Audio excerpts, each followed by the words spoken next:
ବର୍ତ୍ତମାନ ଆମର ଯିଏ ଏଇ ବିଷୟଟି ରଖିଛନ୍ତି ଅଜୟ ପଲେଇ ଭାଇ, ତାଙ୍କୁ ଅନୁରୋଧ କରୁଛି, ସେ ସୁଦୂର କେଉଁଝରରୁ ଆସିଛନ୍ତି, ସେ ତାଙ୍କର ଅଭିଭାଷଣ ରଖିବେ।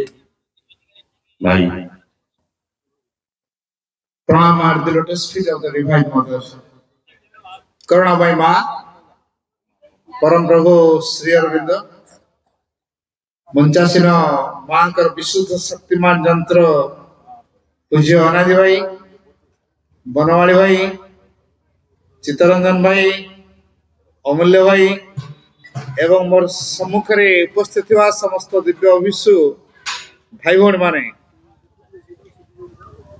पवित्र दिवस संपर्क में आम अल्प बहुत जानिले। गोटे कथा आम अनुभव करवा, श्री अरविंद प्रकृत रे किए? श्री अरविंद कौन व्यक्ति नुहंती। श्री अरविंद होचंती परम चेतना। यही परम चेतना को नहीं बंची पारिले से चेतना उपलब्धि करी हो। आमे से परम चेतना को बंचिया पाई प्रभु आमरी पाई केते केते केते केते तपस्या करिसेंती, केते जे यातना सहिसेंती, केते जे कष्ट स्वीकार करिसेंती एवं कौन कौन न करिसेंती ताको आमे भाषा रे प्रकाश करि परिबा नाही। किंतु गोटे कथा, सही श्री अरविंद भिन्न भिन्न समय रे भिन्न भिन्न ना रे अवतार होके आछंती एवं जो समय रे जो कार्यर आवश्यकता अछि प्रभु श्री अरविंद अवतार ही आसी सही कार्य को संपन्न करिसेंती। तेणु वर्तमान समय होउची गोटे दिव्य समाज गठन हब, मानव दिव्य मानव रे परिणत हब एवं पृथ्वी रे परम चेतना राजत्व करिवो, सब किछि दिव्यमय हब। एई कार्यर वर्तमान माँ सुचार रूप देवा पई निजे आसीचंती। तेणु जे परमंकर चेतना और शक्ति, जे परमंकर क्रियात्मक शक्ति जहाँ को आम दिव्य जननी बोली कहूचे, से दिव्य जननी ही आम जीवन दायित्व, आम साधनार दायित्व एवं ए पृथ्वीर दायित्व, खाली ए पृथ्वी नुह, ये कोटि कोटि पृथ्वी विश्व ब्रह्मांड ये सकलंकर दायित्व से निजे नहीं। आम भितर बेष्टि स्वरूप आई अछंती, यार ऊर्ध्वरे विश्वगत चेतना हिसाब रे माँ विश्व को नियंत्रण करछंती, तार ऊर्ध्वरे विश्वातीता शक्ति सब किछि को संपन्न करछंती। तेणु जो माँ कार्य करुछंती से होची परमंकर संकल्प को साकार रूप दवा पई। ये जो पृथ्वी भावंतु ना हो का ही जाइछ। This world was not built with random bricks of chance. जो माने सावित्री पढ़ी थिबे ता भितर गोटे वाक्य अछि एटा, This world was not built with random bricks of chance। अर्थ ए पृथ्वीटा हो का हे जाय नाही। अर्थ परमंकर सुपरिकल्पित पृथ्वी जोड़ी सबकिछि दिव्यमय हब। चित्तरंजन भाई या पूर्व केड़े चमत्कार भाव में कहते जो माँ 1914 मसीहा मार्च 29 तारिख आसी श्री अरविंद को प्रथम साक्षात कले, ता परदिन दैनलिपि से जहाँ अनुभव करते लिखिले, कहले शत शत गाढ़तम अंधकार ए पृथ्वी रे निमज्जित रही तार किसी जायज नहीं। काली आमे जहाँकर दर्शन कलु तांकर उपस्थिति ही यथेष्ट प्रमाण देउची ए पृथ्वी रु अंधकार दूरीभूत ये आलोक रूपांतरित हब एवं परम चेतना पूर्ण राजत्व करिवो। जदि परम चेतना पूर्ण राजत्व करिवो सेटा अज्ञानता रहिबो नाही, अदिव्यता रहिबो नाही, अचेतना रहिबो नाही, दुख कष्ट रहिबो नाही, जरा वार्धक्य मृत्यु रहिबो नाही, घृणा रहिबो नाही, रहिबो ताले कोन? दिव्य प्रेम रहिबो, दिव्य शक्ति कार्यकारी हबो, दिव्य शांति विराजमान हबो एवं पृथ्वी रे परम चेतना सबुरी भितर परिप्रकाश हेबे। एइभଳି एक पृथ्वी को श्री अरविंद चाहिए एवं माँ को निर्देश देले से माँ परमंकर निर्देशानुसार ए पृथ्वी को तैयारी करछन्ति। एवं प्रथमे ज्ञान और शक्ति को आनिले से ज्ञान और शक्ति निजे होचन्ति दिव्य जननी तापरे परम जो प्रकार भाबरे कहिसन्ति से प्रकार कार्य करूछन्ति। तेणु Sri Aurobindo is an emanation of the supreme who came on earth. Sri Aurobindo होचन्ति परमंक अवतार जे के पृथ्वी पृष्ठ को आसीथिले टू अनाउंस घोषणा करिया पई the manifestation of a new race new world supramental. गोटे नुआ जाति गोटे नुआ पृथ्वीर अभिव्यक्ति हबो। से नुआ जाति अति मानव जाति से जो नुआ जगतटी से अति मानसर जगत जोटी अति मानस चेतना पूर्ण राजत्व करिवो। तेणु यही श्री अरविंद को आम भूली जावा नहीं किंबा से शर त्याग कर देते बोली केवल अनुभव करवा नहीं। कारण माँ कहते Shri Aurobindo is constantly among us and reveals himself to those who are ready to see and hear him. Shri Aurobindo एवं मध्य अछंती constantly among us. Constantly among us अर्थ आमरी मानक मध्य निरवच्छिन्न भाव में रही and reveals himself to those एवं सही मानक सकाशे से निजको प्रकाशित करूचंती जो माने कि who are ready to see and hear him. जो माने तांको देखिया पई एवं सुनिया पई प्रस्तुत। तबे एठी प्रश्न उठुची आमे श्री अरविंद को देखिया पई एवं सुनिया पई प्रस्तुत जेता माने प्रस्तुत हेइनु आमे मां का सहायता नवा। भाई कहते कौन सी मनुष्य श्री अरविंद जोग करने समर्थ नुहे। वास्तव कथा कारण माँ ही साधना करेंगे। माँ ही आमको उत्तोलित करी परम चेतनार भूमि को उठे नेबे। माँ ही आमको दिव्य करेंगे। क्यों माँ हस्तक्षेप आम भीतर सकल अज्ञानता रूपक अंधकार को दूर करें जो आवरण अच्छी छिन्न करें एवं आमको अमृत प्रदान करें दिव्य जीवन प्रदान करें। तेना पूर्ण जगर सिक्रेट होती निजे डिवाइन मदर। तेना आमे श्री अरविंद को बुझा कहले माँ सहायता नवा दरकार। माँ को सहायता बिना आमे श्री अरविंद को केवे मध्य बुझी पारिबा नहीं। तबे ये जो माँ सी जेतु दिव्य जननी थोड़े जन साधक को पचरा गला अच्छा ये माँ को आप दिव्य जन विश्वास करती। साधक जन कहले एनी डाउट कौन संदेह अच्छे कहला मोर तो संदेह अच्छी से मुझे पचारे कहीं आप माँ को सेवा कर माँ को पाखे पाखे रही आप माँ को खास लोक तेना आपण ये माँ को दिव्य जन विश्वास करती कि हाँ केमिति गोटे चमत्कार उत्तर से देले। She has tolerated people like us so she the divine mother. आमे सब जानिचु कंस थिले रावण थिले चली जाइछन नबार आमे कोनोसी गुण रे कंस रावण ठू कम नो। तेणु आमरी भाया कंस रावण मान कथा को जदि माँ सहयोग कर पार्छथि से दिव्यजन रही आ किछि परिबे। तेणु जे आमरी भाया लोक को अर्थात कंस रावण ठू कम नो आमे आमरी भाया लोक को जदि से सहयोग करूछथि तापरे आमरी भीतर से क्रिया करुछथि आम अहंकार भीतर दे काम करुछथि एवं हमको दिव्य भाव में गढ़िया निरवच्छिन्न प्रयास करुछथि। तेणु से दिव्यजन नहीं आ किछि परिबे। तेणु ए पृथ्वी को दिव्य करी गढ़िया माँ निरवच्छिन्न भाव में काम करुछथि कारण एटा थिला परमंकर संकल्प। 1950 मसीहा डिसेम्बर 5 तारिख रे श्री अरविंद शरत्याग करे बोली हम सब जानछु। महाप्रयाण बोली हमें कहूँ किंतु सेटा महाप्रयाण कहीं कहगला पृथ्वी को दिव्य भाव में गढ़िया पृथ्वी रे दिव्य चेतना को कार्यकारी करने एवं परम चेतनार कार्यधारा पृथ्वी रे सुचारू रूपे संपन्न होगापाई जी शरीर को उत्सर्ग करती तांकर शरीर उत्सर्ग को मृत्यु कहा जाए नहीं कहा जाए महाप्रयाण।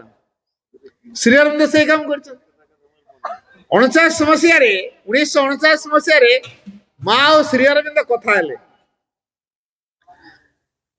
ମା କହୁଛନ୍ତି ମତେ ଯାହା ଅନୁଭବ ହଉଛି ମୁଁ ବୋଧେ ପ୍ରଥମେ ଶରୀର ଛାଡ଼ିଦେବି।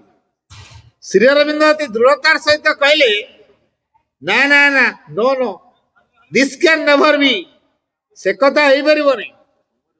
ଯଦି ଆବଶ୍ୟକ ହୁଏ ଶରୀର ମୁଁ ଛାଡ଼ିବି, ଯଦି ଆବଶ୍ୟକ ହୁଏ ଶରୀର ମୁଁ ଛାଡ଼ିବି, ତେଣୁ ତମକୁ ଏଇ ଯୋଉ ଅତିମାନସ ରୂପାନ୍ତର ଯୋଗକୁ ପରିପୂର୍ଣ୍ଣ ରୂପ ଦେବାକୁ ପଡିବ। ତେଣୁ ତମକୁ ହିଁ ରହିବାକୁ ପଡିବ। ତେଣୁ ଏ ଦୃଷ୍ଟିରୁ ପ୍ରଥମେ ଶ୍ରୀ ଅରବିନ୍ଦ ସୁଖ ଭୌତିକ ଶରୀରରେ ନିଜ ରହିଲେ, ସ୍ଥୂଳ ଶରୀରକୁ ଜଗତର କଲ୍ୟାଣ ପାଇଁ, ଜଗତକୁ ଦିବ୍ୟ ଭାବରେ ଗଢିବା ପାଇଁ ଉତ୍ସର୍ଗ କଲେ। କାରଣ ଏଇ ଯୋଉ ଶ୍ରୀ ଅରବିନ୍ଦ ସେ ନିଜେ ହଉଛନ୍ତି ଭବିଷ୍ୟତ। ସେ ଅତୀତର ନୁହନ୍ତି କି ଇତିହାସର ନୁହନ୍ତି। Sri Aurobindo doesn't belong to the past not to the history. Sri Aurobindo ଅତୀତର ନୁହନ୍ତି କି ଇତିହାସର ନୁହନ୍ତି। Sri Aurobindo is the future advancing towards its realisation. Sri Aurobindo ହଉଛନ୍ତି ସେଇ ଭବିଷ୍ୟତ ଯିଏକି ଯେ ସେ ନିଜେ ଭବିଷ୍ୟତ, ସେ ଆମକୁ ସେ ଭବିଷ୍ୟତର ଉପଲବ୍ଧି ଆଡକୁ ଅଗ୍ରସର କରେଇ ନେଉଛନ୍ତି, ଆଡଭାନ୍ସିଂ ଟୁୱାର୍ଡସ୍ ଇଟ୍ସ ରିୟଲାଇଜେସନ। ତେଣୁ ଶ୍ରୀ ଅରବିନ୍ଦ ହଉଛନ୍ତି ଦିବ୍ୟ ଭବିଷ୍ୟତ। ତେଣୁ ସେ ଆମକୁ ସେ ଭବିଷ୍ୟତର ଉପଲବ୍ଧି ଆଡକୁ କଢେଇ ନେଉଛନ୍ତି। ଆଉ କଢେଇବାର ଧାରା ହଉଛି ନିଜେ ମା। ତେଣୁ ମା ବିନା ଆମେ ଦିବ୍ୟ ଭବିଷ୍ୟତ ପାଇଁ ଯୋଗ୍ୟ ହେଇପାରିବା ନାହିଁ। ଯିଏ ମାଙ୍କୁ ଗ୍ରହଣ କରିବ ସିଏ ଶ୍ରୀ ଅରବିନ୍ଦଙ୍କୁ ଲାଭ କରିବ। ଯିଏ ମାଙ୍କୁ ଗ୍ରହଣ କରିବ ତା ଜୀବନ ଦିବ୍ୟ ହବାଟା ନିଶ୍ଚିତ ହେଇଯିବ। ତେବେ ଯାହା ଭିତରେ ସେଇ ଓପନନେସ୍ ନାହିଁ, ମା ତାଙ୍କରି ଭିତରେ ସେଇ ପ୍ରକାର କ୍ରିୟା କରୁଛନ୍ତି ଯେମିତିକି ତା ଭିତରେ ଦେଇ ତାଙ୍କର ପ୍ରଭାବ କାର୍ଯ୍ୟକାରୀ ହବ, ସେ ଦିବ୍ୟମୟ ହେଇପାରିବ। ତେଣୁ ଏଇ ଯୋଉ ଶ୍ରୀ ଅରବିନ୍ଦ ଯାହା ପରମ ଚେତନାର ଭୂମିରେ ସ୍ଥିରୀକୃତ ହେଇସାରିଛି, ସେଇଟାକୁ ଏଠି ପ୍ରମାଣ କରିବା ପାଇଁ, ସ୍ଥିରୀକୃତ ହେଇସାରିଥିବା କାର୍ଯ୍ୟଧାରାକୁ ସମ୍ପନ୍ନ କରିବା ପାଇଁ ନିଜେ ଉପସ୍ଥାପିତ ହେଇଛନ୍ତି। ତେଣୁ ଶ୍ରୀ ଅରବିନ୍ଦ ନିଜେ ଯେହେତୁ ଉପସ୍ଥାପିତ ହେଇଛନ୍ତି ପରମ ଚେତନାର କାର୍ଯ୍ୟଧାରା ସ୍ୱରୂପ, ସେଥିପାଇଁ କୁହାଯାଇଛି what Shri Arvind represents in the world's history is not a teaching, not even a revelation, it is a decisive action direct from the supreme। এই কথা ସେଇଥିପାଇଁ କୁହାଯାଇଛି।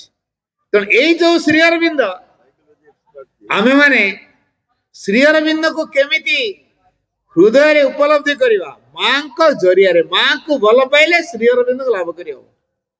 ତେଣୁ ଯୋଉମାନେ ମାଙ୍କୁ ଭଲ ପାଆନ୍ତି ତାଙ୍କ ଜୀବନ ଦିବ୍ୟମୟ ହବାଟା ନିଶ୍ଚିତ ହବ। ସେଥିପାଇଁ କହିଲା he who loves the mother is doing my yoga. ଯିଏ ମାଙ୍କୁ ଭଲ ପାଏ ସିଏ ମୋ ଯୋଗ କରେ। ପଣ୍ଡିଚେରୀ ଆଶ୍ରମରେ ଏମିତି ଅନେକ ସାଧୁ ଅଛନ୍ତି, ସନ୍ଥ ଅଛନ୍ତି, ଯୋଉମାନେ ଏବେ ସାଧକ ହିସାବରେ ପରିଚିତ। ବର୍ତ୍ତମାନ ଆଶ୍ରମରେ ଯୋଉ ସାଧକ ମାନଙ୍କୁ ଆମେ ଦେଖୁଛୁ ବା ସାଧିକା ମାନଙ୍କୁ ଦେଖୁଛୁ, ପୂର୍ବ ଜୀବନରେ ସେମାନେ ସବୁ ସନ୍ଥ ମାନେ ଥିଲେ, ସାଧୁ ମାନେ ଥିଲେ। ତାଙ୍କ ତପସ୍ୟାର ଫଳସ୍ୱରୂପ ସେମାନେ ମା ସିଂହକୁ ଲାଭ କରିଛନ୍ତି ଏବଂ ମାଙ୍କ ସେବାରେ ନିଜକୁ ନିୟୋଜିତ କରିଛନ୍ତି।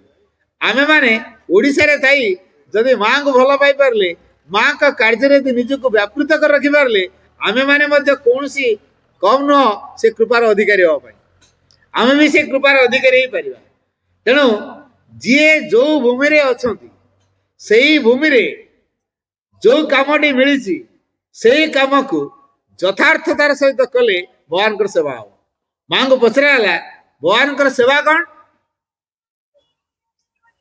ଆମେ ମା ବହିରେ ପଢିଛୁ, ମନେ ରଖ ଭାଗବତ କର୍ମ ଓ ଭାଗବତ ଅଭିବ୍ୟକ୍ତିରେ ସାହାଯ୍ୟ ନିମିତ୍ତ ତୁମକୁ ତୁମର ଜୀବନ ଦିଆ ହୋଇଛି। ତେ ଭଗବାନଙ୍କ ସେବା କୋଉଟା? କଣ ଖାଲି ରିଲିଫ ସେଣ୍ଟର ସେବା କରିବା, ପୂର୍ଣ୍ଣାଙ୍ଗ ଶିକ୍ଷା କେନ୍ଦ୍ର ସେବା କରିବା, ଫଟୋ ପୋଛିବା, ଫୁଲ ଦେବା, ଧୂପ ଦେବା? ଏଇଟା ମା ଅତି ଚମତ୍କାର କହିଲେ whatever you do it as perfectly as you can, that is the best service to the divine in man। whatever you do, ତମେ ଯାହା ବି କର ନା କାହିଁ, do it as perfectly as you can। ଯେତେ ପାରୁଛ ତମେ ପରଫେକ୍ଟଲି ସବୁ କାମ କର, perfectly. that is the best service to the divine in man। এই ପରଫେକ୍ଟ ଶବ୍ଦଟା ଯୋଡ଼ିଲା ମାନେ କଣ ଭଗବାନଙ୍କୁ ବାଦ ଦେଇକି ପରଫେକ୍ସନ ଆସିବ କି? କାରଣ ଭଗବାନ ହଉଛନ୍ତି ସର୍ବୋଚ୍ଚ ପୂର୍ଣ୍ଣତା। ତେଣୁ ପ୍ରତ୍ୟେକ କାମରେ, ପ୍ରତ୍ୟେକ ଚିନ୍ତାରେ, ପ୍ରତ୍ୟେକ ଅନୁଭବରେ, ପ୍ରତ୍ୟେକ କାର୍ଯ୍ୟରେ, ପ୍ରତ୍ୟେକ କ୍ରିୟା ପ୍ରତିକ୍ରିୟାରେ ଭଗବାନ ଯଦି ରହିବେ ତାହେଲେ କାମ ଆମର ପୂର୍ଣ୍ଣତା ଦିଗରେ ଅଗ୍ରସର ହେଇପାରିବ। ଭଗବାନଙ୍କୁ ବାଦ ଦେଲେ ଜୀବନ ମୂଲ୍ୟହୀନ ହେଇଯିବ। ଭଗବାନଙ୍କ ସହିତ ଜୀବନ ବହୁତ କିଛି ହେଇପାରିବ। ତେଣୁ ଏଇ ଶ୍ରୀ ଅରବିନ୍ଦଙ୍କୁ ଆମେ ଦିବ୍ୟ ଭବିଷ୍ୟତ ଏଇଥିପାଇଁ କହିବା, କାରଣ ଶ୍ରୀ ଅରବିନ୍ଦ ନିଜେ ହଉଛନ୍ତି ଦିବ୍ୟ, ଭବିଷ୍ୟତରେ ଗୋଟେ ଦିବ୍ୟ ସମାଜ ପରିକଳ୍ପନା କରିଛନ୍ତି, ଯୋଉ ସମାଜରେ ଅଜ୍ଞାନତା ରହିବନି, ଅଚେତନା ରହିବନି, ପ୍ରେମ ରହିବ ଏବଂ ଦିବ୍ୟ ଶକ୍ତିର କ୍ରିୟାଧାରା ସୁଚାରୁ ରୂପେ ସମ୍ପନ୍ନ କରିବ, ପରମ ଚେତନା ପୂର୍ଣ୍ଣ ରାଜତ୍ୱ କରିବ। এইଭଳି ଏକ ସମାଜ, ଏଇ ଯୋଉ ସମାଜ ଗଠନ ଦିଗରେ ଆମେ ମାନେ କେମିତି ଯନ୍ତ୍ର ହବା, ଭଗବାନଙ୍କର ପରିପୂର୍ଣ୍ଣ ଯନ୍ତ୍ରଟି ହବା ପାଇଁ ପ୍ରଥମେ ଆମ ଭିତରେ ଗୋଟେ ବ୍ୟାକୁଳତା ତିଆରି କରିବା। ମୁଁ ତମର ପରିପୂର୍ଣ୍ଣ ଯନ୍ତ୍ର ହବାକୁ ଚାହେଁ। ଶ୍ରୀ ଅରବିନ୍ଦ ଗୋଟେ ବାଣୀ ଦେଇଛନ୍ତି, there is no greater pride and glory than to be a perfect instrument of the master। ଭଗବାନଙ୍କର ପରିପୂର୍ଣ୍ଣ ଯନ୍ତ୍ରଟି ହେବାଠୁ ଭଳି ବଡ ଗର୍ବ ଗୌରବର କଥା ଆଉ କିଛି ନାହିଁ। ତେଣୁ ଆମେ ମାନେ କର୍ମ ମାଧ୍ୟମରେ ନିଜକୁ ସଜାଡ଼ିବା, ନିଜର ଅହଙ୍କାରକୁ ଜୟ କରିବା, ନିଜ ଭିତରେ ଯେଉଁ ସୀମିତତାକୁ ଅତିକ୍ରମ କରିବା, କର୍ମକୁ ସାଧନାର ମାଧ୍ୟମ ରୂପରେ ଗ୍ରହଣ କରି ଆମେ ଭଗବାନଙ୍କର ପରିପୂର୍ଣ୍ଣ ଯନ୍ତ୍ର ହବା। ଶ୍ରୀ ଅରବିନ୍ଦ ଆଶ୍ରମ ପ୍ରେସରେ ଜଣେ ସାଧକ କାମ କରନ୍ତି। ତାଙ୍କର ଇନଚାର୍ଜ ତାଙ୍କ ପ୍ରତି ଟିକେ ନିଷ୍ଠୁର ହେଇଯାଆନ୍ତି, ପକ୍ଷପାତ କରନ୍ତି। ସେ ଯାଇକି ମାଙ୍କୁ କହିଲେ, ମା ମୋ ଇନଚାର୍ଜ ମୋ ପ୍ରତି ବଡ ପାର୍ସିଆଲ କରୁଛନ୍ତି, ମତେ ଡିପାର୍ଟମେଣ୍ଟ ବଦଳେଇ ଦିଅ, ମୁଁ ସେ ଡିପାର୍ଟମେଣ୍ଟରେ କାମ କରିପାରିବିନି। ମା ତାଙ୍କୁ କହିଲେ, ତମ ଇନଚାର୍ଜ ତମ ପ୍ରତି ପାର୍ସିଆଲ କରୁଛନ୍ତି, ଅନ୍ୟମାନଙ୍କ ପ୍ରତି ରିଲାକ୍ସ ହେଲା ବେଳେ ତମ ପ୍ରତି କଠୋର ହଉଛନ୍ତି, ତମକୁ ଭଲ ବ୍ୟବହାର ଦଉନାହାନ୍ତି, ତମକୁ ଷ୍ଟ୍ରିକ୍ଟ କରିକି ରଖୁଛନ୍ତି, ଏ କଥା ମୁଁ ଜାଣିଛି ନା ନାହିଁ। ହଁ ମା, ଆପଣଙ୍କୁ ପୁଣି କୋଉ କଥାଟା ଅମାଲୁମ? ଆଚ୍ଛା, ଜାଣିଲା ପରେ ଯଦି ମୁଁ ନୀରବ ରହିଛି ତାହେଲେ ତାର କିଛି କାରଣ ଅଛି ନା ନାହିଁ? ହଁ, ନିଶ୍ଚୟ କିଛି କାରଣ ଥିବ। ତୃତୀୟ କଥା କହିଲେ, ତମେ ଏଠିକି ଇନଚାର୍ଜ ପାଇଁ ଆସିଛ ନା ଭଗବାନଙ୍କ ସେବା କରିବାକୁ ଆସିଛ? ନା ମା, ଭଗବାନଙ୍କ ସେବା କରିବାକୁ ଆସିଛି। ଯଦି ଭଗବାନଙ୍କ ସେବା କରିବାକୁ ଆସିଛ, କମ୍ପ୍ଲେନ କାହିଁ କରୁଛ? ତେଣୁ କମ୍ପ୍ଲେନ କରନି। ସେଇଠୁ ସେ ବୁଝିଲେ, ଆରେ ଆରେ ମୁଁ ତାହେଲେ ଏଇ ଯୋଉ ତିନିଟା କଥା ମାଙ୍କର, ପ୍ରଥମ କଥା କଣ? ପ୍ରଥମ କଥା କହିଲେ ଯେ ଦେଖ, ତମ ଇନଚାର୍ଜ ତମ ପ୍ରତି ଇମ୍ପାର୍ସିଆଲ ପାର୍ସିଆଲ ମାନେ ଇମ୍ପାର୍ସିଆଲ ହଉନାହାନ୍ତି, ଅର୍ଥାତ୍ ଫେଭରରେ ଯାଉନାହାନ୍ତି, ବଡ ନିଷ୍ଠୁର ହଉଛନ୍ତି, ପକ୍ଷପାତିତା କରୁଛନ୍ତି ବୋଲି କହୁଛ ନା? ସେ କଥାଟା ମୁଁ ଜାଣିଛି ନା ନାହିଁ? ଯଦି ମା ସବୁ କଥା ଜାଣିଛନ୍ତି ତାପରେ ବି ନୀରବ ରହିଛନ୍ତି, କିଛି କାରଣ ଅଛି। ସେ କାରଣଟା କଣ? ଏଟା ମା ଜାଣିଛନ୍ତି। ତେଣୁ ଆମେ କାହା ପାଇଁ ଆଶ୍ରମକୁ ଆସିଛୁ, କାହା ପାଇଁ ଆମେ ଜୀବନ ବଞ୍ଚିଛୁ? ଯଦି ଆମେ ଭଗବାନ ପାଇଁ ଜୀବନ ବଞ୍ଚୁଛୁ, ତାହେଲେ ଜୀବନରେ ଯାହା ଆସୁଛି ଆପତ୍ତି କାହିଁକି ଉଠଉଛୁ? ଜୀବନରେ ଆପତ୍ତି ଉଠେଇବା ଅର୍ଥ ଭଗବାନଙ୍କୁ ଭଲ ପାଇବାର ସୂଚନା ନୁହେଁ। ଯିଏ ଆପତ୍ତି ଉଠଉଛି ସେ ଭଗବାନଙ୍କୁ ଭଲ ପାଉନି। ମା ସେଥିପାଇଁ କହିଲେ, ଯଦି ତୁମେ ଭଗବାନଙ୍କୁ ଯଥାର୍ଥରେ ଭଲ ପାଅ ତାହେଲେ ଶାନ୍ତ ଓ ନୀରବରେ ଏହାର ପ୍ରମାଣ ଦିଅ। ଆମେ ଟିକେ ନିଜକୁ ସମୀକ୍ଷା କରିବା, ଆମେ ସତରେ ଭଗବାନ ଭଲ ପାଉ ତ? ତାହେଲେ ଶାନ୍ତ ଓ ନୀରବ ଦିଟା କଥାର ପ୍ରମାଣ ଦବା। କୋଉଠି ଆମେ ଶାନ୍ତ, କୋଉଠି ଆମେ ନୀରବ? ଆମେ ନା ଶାନ୍ତ ନା ଆମେ ନୀରବ। ତାହେଲେ ଏଥିରୁ ବୁଝା ପଡୁଛି ଆମେ ଯଥାର୍ଥରେ ଏଇ ଯାଏଁ ଭଗବାନଙ୍କୁ ଭଲ ପାଇନାହୁଁ। ଯଦି ଭଗବାନଙ୍କୁ ଭଲ ପାଇନୁ, ସାଧନା ହବ ତ? ଭଗବାନଙ୍କୁ ଭଲ ପାଇଲେ ସାଧନା ଆରମ୍ଭ ହବ, ଶ୍ରୀ ଅରବିନ୍ଦଙ୍କୁ ବୁଝି ହବ, ଶ୍ରୀଙ୍କ ଚେତନା ଆମ ଭିତରେ କ୍ରିୟାଶୀଳ ହେଇପାରିବ। ଏ ଦୃଷ୍ଟିରୁ ଯାହା ଆସୁଛି ମା ସେଥିପାଇଁ କହିଲେ, whatever comes to you take it as an aid for progress, never complain, be a burning fire for progress। whatever comes to you, ତମ ଜୀବନରେ ଯାହା କିଛି ଆସୁଛି ତୁମେ ତାକୁ ତମ ଅଗ୍ରଗତିର ସହାୟକ ରୂପେ ଗ୍ରହଣ କରିନିଅ। ନେଭର କମ୍ପ୍ଲେନ୍, କଦାପି ଆପତ୍ତି ଉଠାଅ ନାହିଁ। be a burning fire for progress, ଅଗ୍ରଗତିରେ ଏକ ଜ୍ୱଳନ୍ତ ଅଗ୍ନିଶିଖା ହେଇ ଉଠ। ନା ଆମର ଅଗ୍ରଗତି କରିବାର ଇଚ୍ଛା ଅଛି, ଆମେ କଣ ଚାହିଁଲୁ ବାହ୍ୟ ଜୀବନର ଚାକଚକ୍ୟତା ପାଇଁ ମାଙ୍କୁ ଆମେ ୟୁଟିଲାଇଜ କରୁଛୁ, ଏଇଟା ଭଲ ପାଇବାର ଲକ୍ଷଣ ନୁହେଁ। ଆମ ପ୍ରେଟି ଡିଜାୟାରକୁ ଫୁଲଫିଲ କରିବା ପାଇଁ ଆମେ ମାଙ୍କୁ ବ୍ୟବହାର କରୁଛୁ, ଏଇଟା ମାଙ୍କୁ ଭଲ ପାଇବା ନୁହେଁ। ମାଙ୍କ ଇଚ୍ଛାରେ ଆମେ ତିଆରି ହବୁ, ଏଇଟା ହଉଛି ଭଲ ପାଇବା। ମା ମତେ କଣ କରିବାକୁ ଚାହୁଁଛନ୍ତି, ମୋ ଦ୍ଵାରା କି କାର୍ଯ୍ୟ କରିବାକୁ ଚାହୁଁଛନ୍ତି, ମୁଁ ସେଇଥିରେ ଖୁସି ହେବି। ଏଇ ବୋଧ ଯୋଉଦିନ ଆମ ଭିତରେ ତିଆରି ହବ ଆମେ ମାଙ୍କୁ ଭଲ ପାଇପାରିବା। ମାଙ୍କୁ ଭଲ ପାଇପାରିଲେ ଦିବ୍ୟ ସମାଜ ଯୋଉ ତିଆରି ହବ ସେଥିପାଇଁ ଫିଟ୍ ହେଇପାରିବା। ଶ୍ରୀ ଅରବିନ୍ଦ କହିଲେ the future will be govern by the divine consciousness. ମାନବୀୟ ଚେତନା ଦ୍ୱାରା ପରିଚାଳିତ ହବ ନାହିଁ, ଦିବ୍ୟ ଚେତନା ଦ୍ୱାରା ସେ ପରିଚାଳିତ ହବ। ଆଉ ଆମେ ବର୍ତ୍ତମାନ ଦିବ୍ୟ ଚେତନାକୁ ଉନ୍ନୀତ ହେଇନୁ। ମାଙ୍କ ଜରିଆରେ ଆମେ ଦିବ୍ୟ ଚେତନାକୁ ଉନ୍ନୀତ ହବୁ।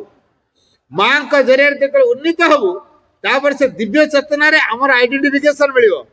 ଏବେ ଏଇ ପାର୍ଥିବ ଜଗତରେ ଆମର ଯଥାର୍ଥ ପରିଚୟ କିଛି ନାହିଁ। ସେଇ ପରମ ଚେତନାର ଭୂମିରେ ଆମେ କଣ ଏଟା ପରମ ଜାଣିଛନ୍ତି, ଆଉ ମା ମଧ୍ୟ ଜାଣିଛନ୍ତି।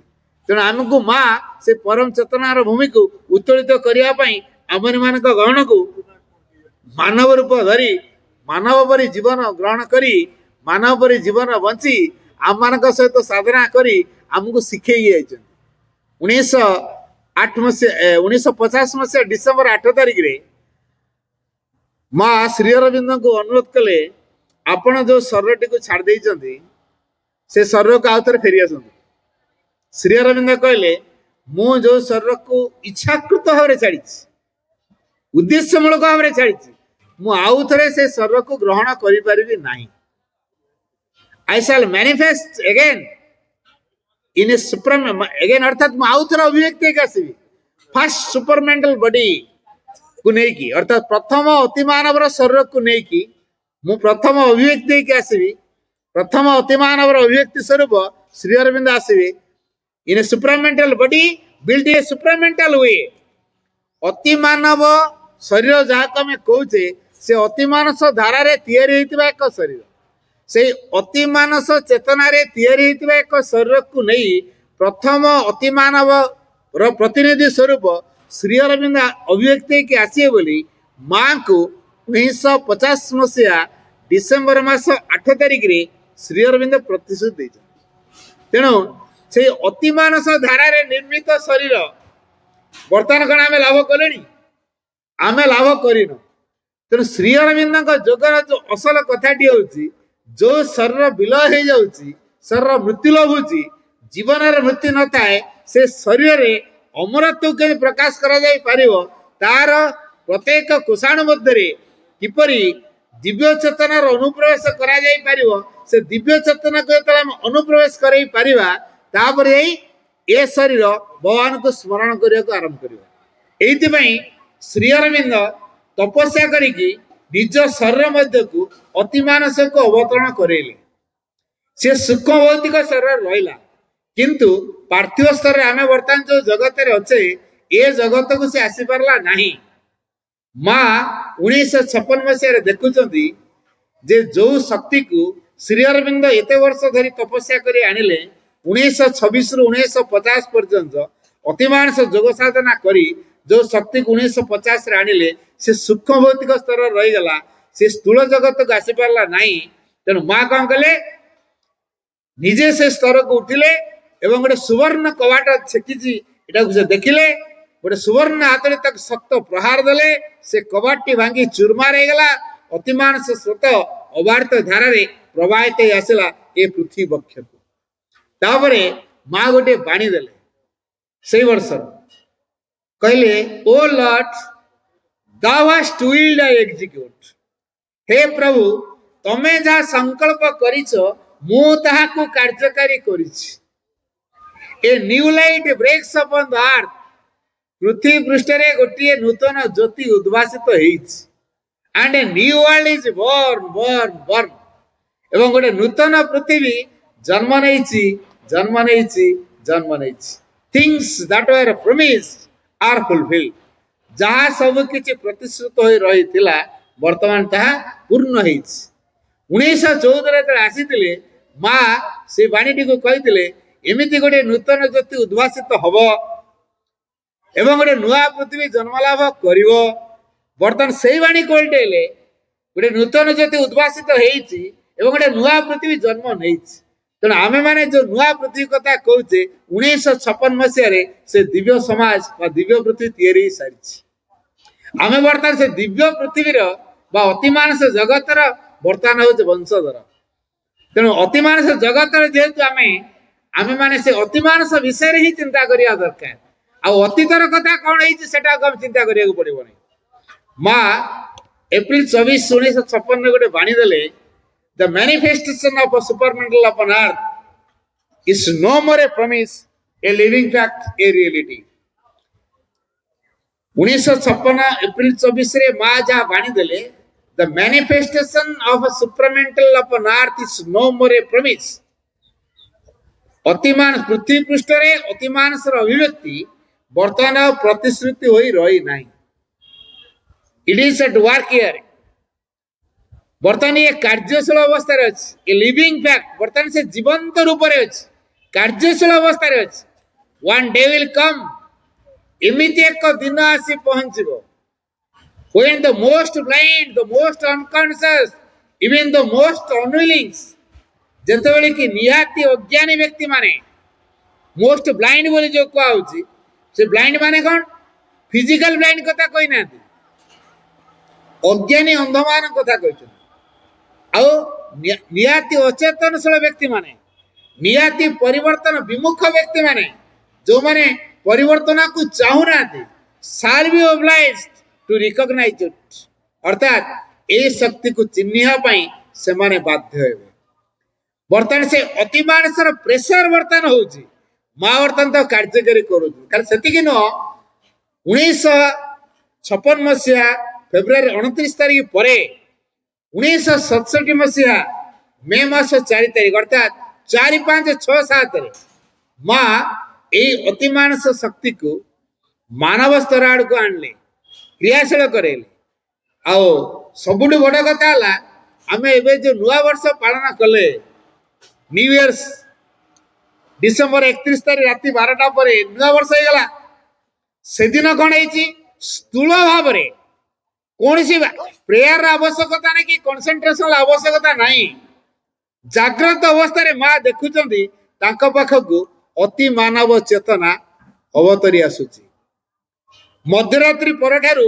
माँ पाखे ये अति मानव चेतना 2 घंटा धरी रहिला तापर माँ देखिले मो पाखे यहाँ रहिले यथेष्ट कार्य हबनी ताकू संचरण करेवा 3 जण व्यक्ति अलर्ट थिले माँ से 3 जण पाखकु बनानी बनानी बनानी कही ए शक्ति को प्रेरण कले से 3 जण सचेतन थिले एवं ए शक्तिर 3टा स्पेशल क्वालिटी रहिला कौन कौन सेटा गोटे हूँ हार्मोनी द्वितीय बेनिवोलेंसी आ गोटे ट्रांसपेरेंसी 3टा कथा हार्मोनी अर्थ संगतिर कार्यधारा हम द्वितीय बेनिवोलेंसी हितैषितार कार्य हम कहार अमंगल कार्य ये हवार ना आ गोटे संगतिर कार्यधारा हम हार्मोनी संगति बेनिवोलेंसी हितैषिता आ गोटे ट्रांसपेरेंसी ट्रांसपेरेंसी अर्थ स्वच्छता तेना भविष्य जो कार्यपंथा ये 3टा को बेस करके तैयारी हो और जो अतिमान माने तैयारी ये 3टा को बेस करके तैयारी हो 3टा कथा कौन कौन हार्मोनी बेनिवोलेंसी आ गोटे ट्रांसपेरेंसी ये 3टा कथा को आधार करके भविष्य कार्यपंथा स्थिरीकृत हो तेना आमे माने जदि 3टा को आधार करू अर्थात बेनिवोलेंसी हितैषिता अर्थात good will for all and good will from all सब अन्न मानकर मंगल कामना करवा अन्न मानक प्रार्थना करवा समग्र जगतर कल्याण प्रार्थना करवा समग्र सृष्टि प्रार्थना करवा भगवान को प्रार्थना करवा जोग जदि करवा for the sake of the divine alone परम चेतना राज्य मध्य को अनुप्रवेश करवा आमर प्रकृति को दिव्य प्रकृति रूप दवा एवं शेष भगवान को भल पाइबा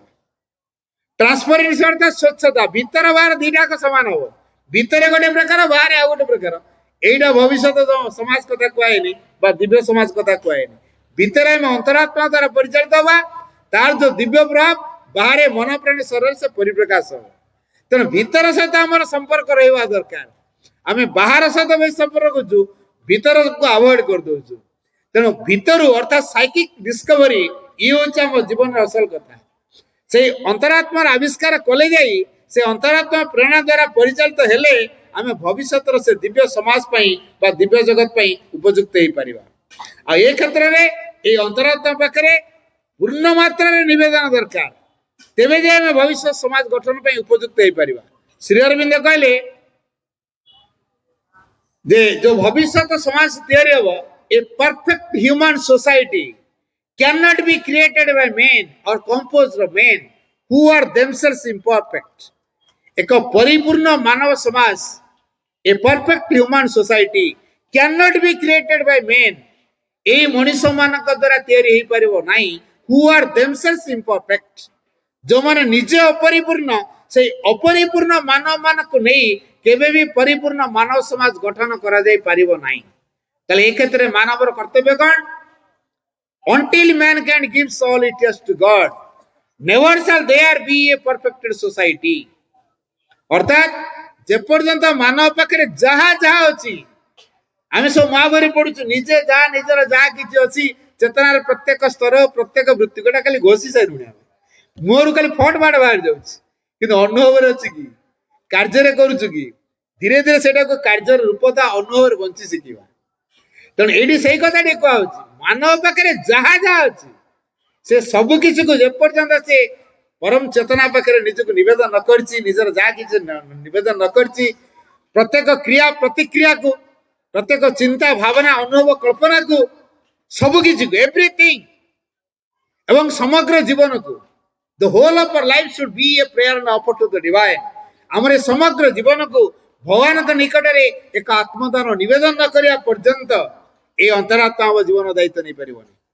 तेणु भविष्य दिव्य समाज गठन पाई आमे मानव इन्स्ट्रुमेंट तबे इन्स्ट्रुमेंट रो क्वालिटी को प्रकार हम केवल परमंक इच्छा ही कार्यकारी हो दिव्य प्रेम से निज को उत्सर्ग करिवो जेमिति आपण सब महाभारत देखिचंती अर्जुन का मध्य एक विषाद देखागला तेरे मोरे माने ज्ञाति कुटुंब बंधु परिवार वर्ग गुरु गुरुजन एमान को मारिले मोर पाप हबो मु राजस्व भोग करिया को चाहूनी कि नरक भोगिया को चाहूनी एमान को हत्या करी मु नरक गामी भी दरकार नहीं धनु थोई देकी बसी गेले भगवान श्रीकृष्ण बहु बार बुझेले बुझी पाइले नहीं शेष विश्व रूप दर्शन देला पर जानले जे अरे ये भगवान स्वयं भगवान से तापर तेरे संपूर्ण रूपे निजको निवेदन करछथि तापर भगवान प्रेरणा देले एमान को मार तापर मारले जो मन को प्रथम मारिवे नाही बोली भाभी दिले वर्तमान सेही मान को ही मारुछथि का बळ रे दिव्य प्रेम रे।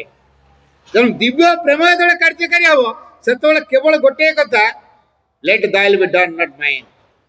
अर्थात ए दिव्य प्रेम जेतले कार्यकारी हबो सेतले केवल भगवान तम इच्छा ही पूर्ण हो मोर न मोर इच्छा पूर्ण न हो तम इच्छा पूर्ण हो। तेणु भगवान इच्छा को से कैरी आउट कर से इन्स्ट्रुमेंट बनी जाइछथि। तेणु आमको सही प्रकार इन्स्ट्रुमेंट बनिया पड़ो भगवान का संकल्प को साकार रूप दवा भगवान प्रति आम दिव्य प्रेम भाव रखा संपूर्ण रूप निजक देदेवा आत्मदान व्यतिरेक प्रेमर नामगंध नहीं। तेणु दिव्य प्रेम कौन थाए केवल आत्मदान थाए निजक देदेवार आनंद जय ऑफ गिविंग निरंकार निस्वार्थ विश्वगत प्रेमर भाव थाए कौन प्रकार संकीर्णतार भाव न थाए देदेवार आनंद थाए आगुआ को कौन घटिया को जाऊँगी ता भीतर प्रेरणा अनुसार से काम करे। तेणु यही भाव में आमको कार्यकारी करिया पड़ो। तेज आसतु आज से एक सुजोग आम प्रभु आनी माँ ताको कार्यकारी करते तेज जाओ पवित्र दिन रे आम माने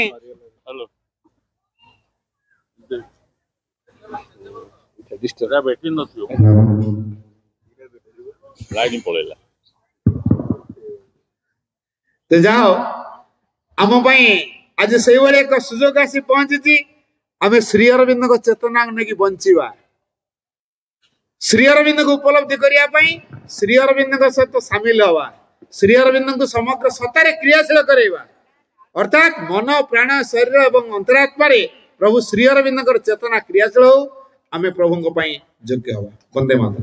प्रधान बनवाणी भाई को अनुरोध कर जिला संगठक से यही विषय पर आमको किसी कहे भाई। करुणामयी मां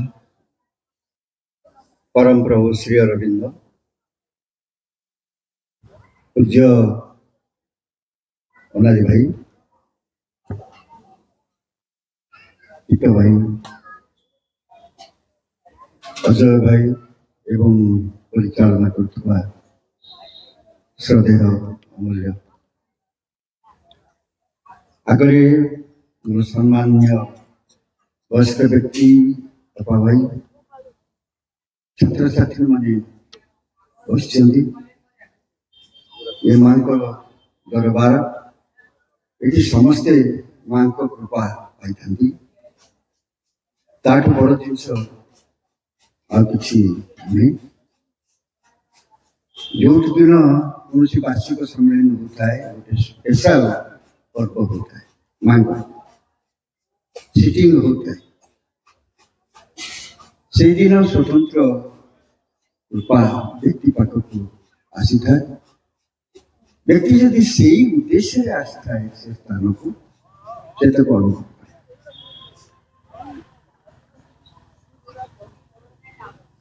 ଗୋଟିଏ କଥା, এই সময় ভিতরে সময় কেতে বড় কিଏ ଜାଣିଛି?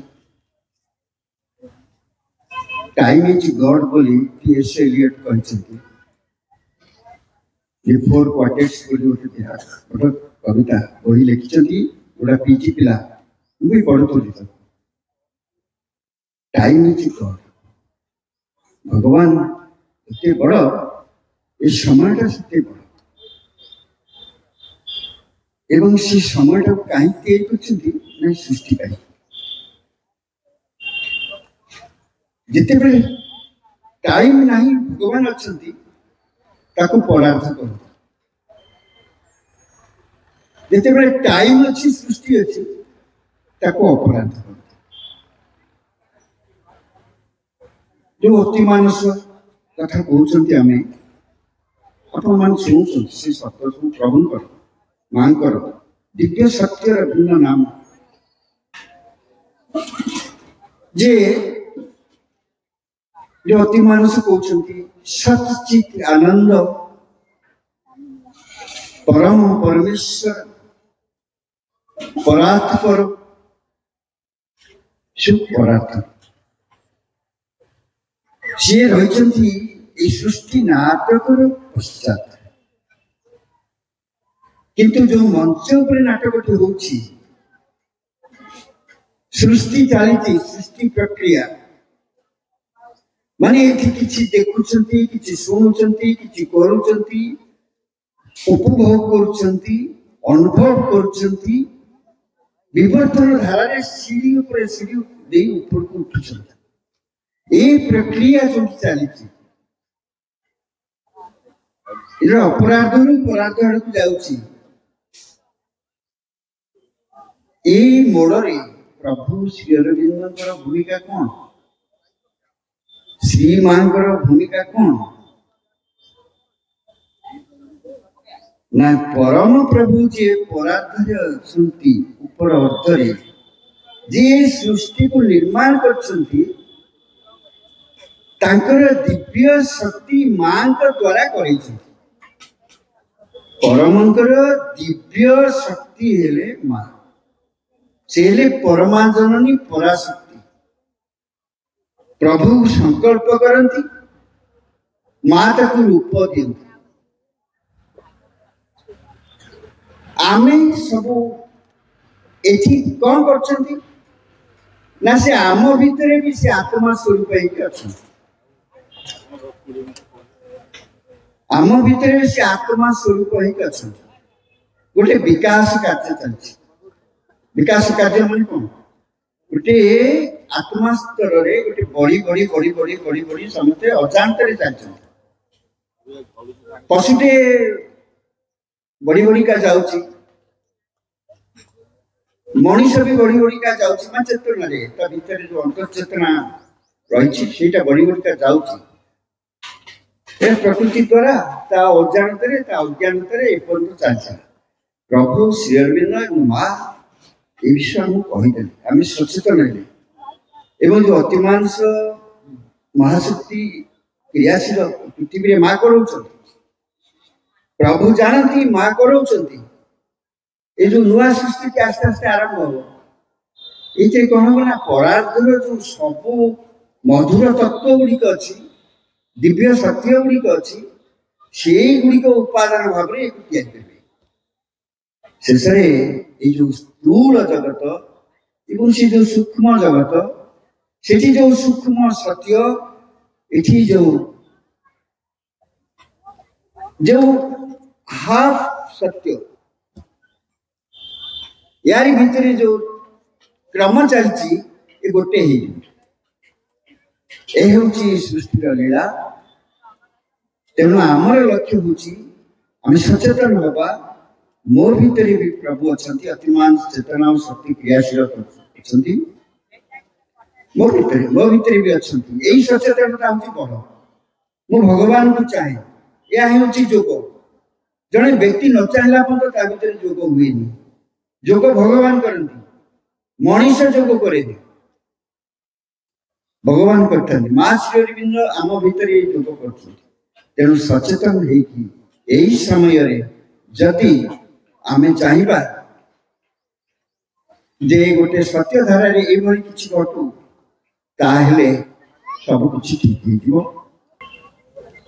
आमर मुख्य आकर्षण मुख्य अतिथि राज्य संगठक अनादि चरण स्वाई अनादि भाई सी ये जाजपुर रोड को प्राय 84-85 मसीह आसुचंती मु तो छोट छुआ बेलू देखी आसी अनादि भाई की से 84-85 तेणुक बर्तमान मु अनुरोध करुच्ची अनादि भाई की वक्तव्य रखी करुण महिमा श्री अरविंद सम्मानस्पद वनाली भाई चित्त भाई अजय भाई भौणी मान मुझे कार्यक्रम देखिली से समय मो मन भितर गोटे प्रश्न थिला बरगढ़ चित्त किए कारण मु बरगढ़ बहुत वर्ष है जाए जन को जानी ता ना डाक ना बाबुना समरेंद्र लंका मुझे बाबुनार स्टूडेंट की मो मुंड भितर थिला आज आसिक बुझिली घर बरगढ़ गाँव में चाकरी करूँ तेणु ना जो चित्त ये आसती जाजपुर रोड युव छात्र शिविर को ओडिशार विशिष्ट मनोवैज्ञानिक चित्तरंजन दास आमे सकाळू 3 दिन प्रपत्ति निजे ग्राम परिक्रमा करू ओम नमो भगवते श्री अरविंदाय ओम नमो भगवते श्री अरविंदाय बोली बोली की जाओ चित्त भाई से सब को पसंद करती ना मत कह पछाड़े चलतु जाऊ ना आगे कहबू मुझे आप जाऊना मुझे कहे ये श्री अरविंद माँ का काम को गाँ परिक्रमा करदो मुझे मुझे प्रपत्ति की पचारना मत कहीं पचार मैं बुझा प्रकृत आमे कौन कर मोर ये हूँ कथा छुआ मैंने समस्त मन देखी शुण कारण मु से चित्त ना शुणिला खेली मो मन भितर गोटे थिला ये किए भुवनेश्वर रु आसिली जयदेव विहार नारायण परिडा गोटे पुओ अच्छी ता ना लिट्टू मु जाकि से जानी मु खाली बसे नहीं बही खंडे पढ़े कि खबर कागज पढ़े खाली बसे मो पाखे आनी 3-4 खंड बही रखीदेला ଗୋଟେ ହଉଛି ଓଡିଆ ଅରଭେଲିଆ 2019 ଫେବୃଆରୀ 21, ଆଉ ଗୋଟେ ନବପ୍ରକାଶ, ଆଉ 3-4ଟା ଗୋଟେ କଣ ଦିବ୍ୟ ନମନୀୟତା ନା କଣ ଏମିତି ଲେଖା ହେଇଛି। ସେ ବହିରୁ ମୁଁ ଓଡିଆ ଅରଭେଲିଆନ 2019 ଫେବୃଆରୀ ସଂଖ୍ୟା ପଢିଲି। ଯାହା ପଢିଲି ସେତିକି କହିଲି, ଯାହା ଆପଣ କରିବେ। ନ କଲେ କଣ ହବ ମୁଁ ଜାଣି, କରିବାକୁ ପଡିବ। এই ଛୋଟ ଛୋଟ ଛୁଆମାନେ ମନ ଦେଇକି ଶୁଣ, 5ଟା କଥା ଲେଖା ହେଇଛି, ସେ ବହିରେ ଲେଖା ହେଇଛି, ଆମେ ସମସ୍ତେ ଜାଣିଛୁ। ଅହଙ୍କାର ବଳମ୍ ଦର୍ପ କାମଂ କ୍ରୋଧଂ ପରିଗ୍ରହ ବିମୁଚ୍ୟ ନିର୍ମମଃ ଶାନ୍ତୁ ବ୍ରହ୍ମ ଭୂୟାୟ କଳ୍ପତେ। ଦିବ୍ୟ ଭବିଷ୍ୟତ ପାଇଁ 5ଟା ଜିନିଷ ଛାଡିବାକୁ ପଡିବ। 5ଟା ଜିନିଷ ଯଦି ନ ଛାଡିଲେ, ମୁଁ ଅମୂଲ୍ୟକୁ କହିଲି ଏ ଗଛ ମୂଳରେ ପତ୍ର କାହିଁ ପଡୁଛି ନାହିଁ, ସେଗୁଡା ଗଛରୁ ସବୁବେଳେ ପଡୁଛି। ମତେ ଶିଖେଇଲା, ଗଛରୁ ସବୁବେଳେ ପଡୁଛି। ଭାଇ ଭଉଣୀ ମାନେ,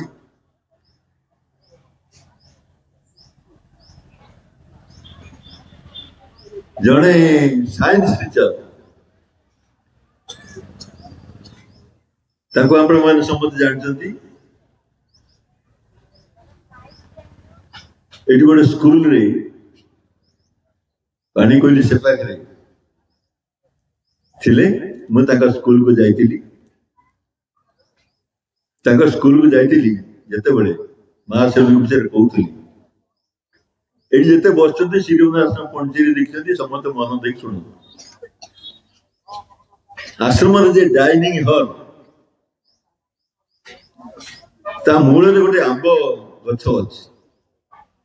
ଆମ୍ବ ପତ୍ର ଦେଖିଛନ୍ତି? ଆମ୍ବ ପତ୍ର ଆମ୍ବ ଗଛରୁ ପଡିବା ଦେଖିଛନ୍ତି କି? ମୁଁ ଯେତେବେଳେ ଏଇ କଥା କହିଲି, ଆମ୍ବ ଗଛରୁ ଆମ୍ବ ପତ୍ର ପଡେ ନାହିଁ। ସାଇନ୍ସ ଟିଚର ଗଲେ ପଣ୍ଡିଚେରୀ ଯାଇକି ସେ ଆମ୍ବ ଗଛ ମୂଳେ ବସିଲେ, ଦେଖିଲେ ଗୋଟିଏ ପତ୍ର ପଡିଲେ ଜଣେ ଆସିବ ଉଠେଇ ନବ, ତାକୁ ବାସ୍କେଟରେ ରଖିବ। ତାପରେ ଆସିକି ମତେ କହିଲେ ଯେ ଭାଇ ଆପଣଙ୍କ କଥା ଶୁଣିକି ମୁଁ ପଣ୍ଡିଚେରୀ ଗଲି, ଯାଇକି ଦେଖିଲି। ମୁଁ କହିଲି କୁହ ପତ୍ର ଦେଖିଲ କି? କହିଲେ ନା। କାରଣ ପରିଷ୍କାର କରିବା ଦାୟିତ୍ୱ ହଉଛି ଆମର। ଆମେ ଯଦି ପରିଷ୍କାର କରିବା, ତାହେଲେ ଭଗବାନ ହଉଛନ୍ତି ସତ୍ୟ ଶିବ ସୁନ୍ଦର। ଏଇ ଘଣ୍ଟା ବଜେଇ ଦେଲେ ଭଗବାନ ହେଇଗଲା? ଭଗବାନ ଆମେ ସମସ୍ତେ ଯେତେ ବସିଛନ୍ତି ଜାଣିଛନ୍ତି ସତ୍ୟ ଶିବ ସୁନ୍ଦର। ତେଣୁ ପରିବେଶକୁ ସୁନ୍ଦର କରିବା ନା ମୁହଁକୁ ସୁନ୍ଦର କରିବା? କଣ କରିବା ଛୁଆମାନେ କୁହ? ଚାରିକଡ଼ ପରିବେଶକୁ ସୁନ୍ଦର କରିବା ନା ମୁହଁଟାକୁ ସୁନ୍ଦର କରିବା? ପରିବେଶକୁ ସୁନ୍ଦର କର, ତାପରେ ଭଗବାନଙ୍କୁ ଡାକିବା ଦରକାର ନାହିଁ। ମୁଁ ଯୋଉ କଥା କହିବା ପାଇଁ ଛିଡା ହେଇଛି, କଣ କରିବି? ଏଇ ଯୋଉ 5ଟା ଜିନିଷ କହିଲି, ଅହଙ୍କାର ବଳଂ ଦର୍ପ କାମ କ୍ରୋଧ ପରିଗ୍ରହ, ଛାଡିବାକୁ ପଡିବ। ଏଇଟା ଯିଏ ନ ଛାଡିବ, ତା ଦ୍ୱାରା କେବେ ବି ହେଇପାରିବ ନାହିଁ। ତ କେମିତି ଛାଡିବ? ସର୍ଫରେ ଲୁଗା କେମିତି ସଫା କରୁଛ? ଯାହା ମୁଣ୍ଡରେ ଅଛି ଅହଙ୍କାର ବଳ ଦର୍ପ କାମ କ୍ରୋଧ। ଦର୍ପ ହଉଛି ଗର୍ବ।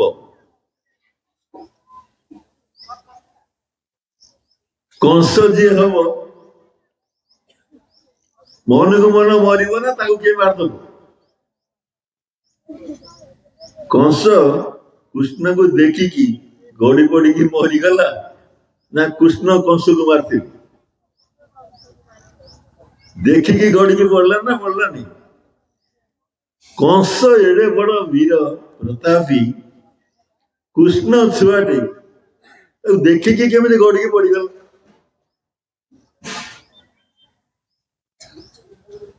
କୃଷ୍ଣ 11 ବର୍ଷର ଛୋଟ ପିଲା, ଏ ଦେଖିକି କେମିତି ଗଡିକି ପଡିଲି ରଖିଲା?